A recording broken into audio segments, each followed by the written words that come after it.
Today we have this Jeep Cherokee. I think it's a 2016 or 2017. And we have a broken window switch. Literally the button broke off.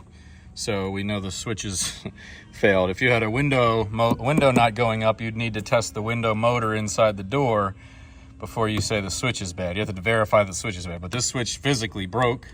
So we're gonna go ahead and replace it really quick. And I'm actually going to do it without any tools. Okay, so here's your window switch. You want to pay really close attention when you order these, because even though it's a 2016 Jeep Cherokee, they've got 6 different window switches.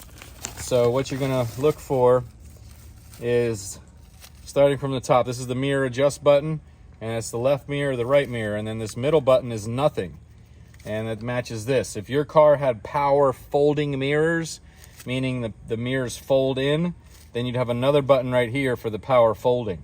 So if you order the wrong switch, the connector will be different and it won't work. This one also, it has 2 auto buttons.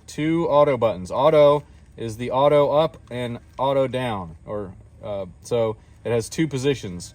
Basically, if you touch it, it'll automatically roll the window down. If you touch it up, same thing. If you don't have that function, then your connector is going to be different. It's got a different window motor based on what your car comes with. So the trim level of your car, this one has both front auto windows. If you only have a driver front auto window and order this switch, it will not plug in. The pins are different, so pay very close attention. And then these are just 2 typical rear window switches. This is the door window lock button, so if you have kids in the back seat, you can lock their windows.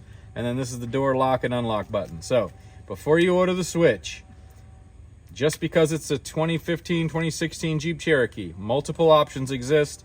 Make sure you check those options. All right, we already did that before we ordered it, and we also looked at the photo to count the pins and match it to our old one. Now we're gonna replace it, and I'm not even gonna use any tools. I'm gonna grab the front and back with my fingernails and sort of wiggle it up.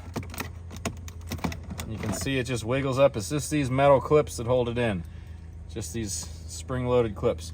And then the only thing left on here is one plug. You want to be careful with this plug, kind of feed it out. There is a tab right there. You just push the tab and hold on to the connector. And you want to pull here. You don't want to pull by the wires. You want to pull here by the connector and wiggle it out, and it just pops right out. Again, we counted the pins. It's 1, 2, 3, 4, 5, 6, 7, 8. 8 little pins and 3 flat wide pins. Before we plug it in, we're going to verify again. 8 small pins, 3 flat pins. It's the same switch. Before you plug it in and start running electricity through things, you got to make sure it's the right thing. Technically, you should disconnect the battery. We didn't do that. Anytime you mess with electric, you should disconnect the battery, but we failed on that, so we didn't do it. Anyway, we'll push this back in until it snaps. There, it's snapped. I'll give it a pull, make sure it's locked in. I'll flip it back around how it was. You want to keep the wires going in the same direction they were. And you can see there's little slots where these slide into. So, and we put it in, and now I don't have the keys. I'll go get the keys and test it. But the last thing is test, make sure all the functions work. That's how easy it is to put a new window switch in a Jeep Cherokee.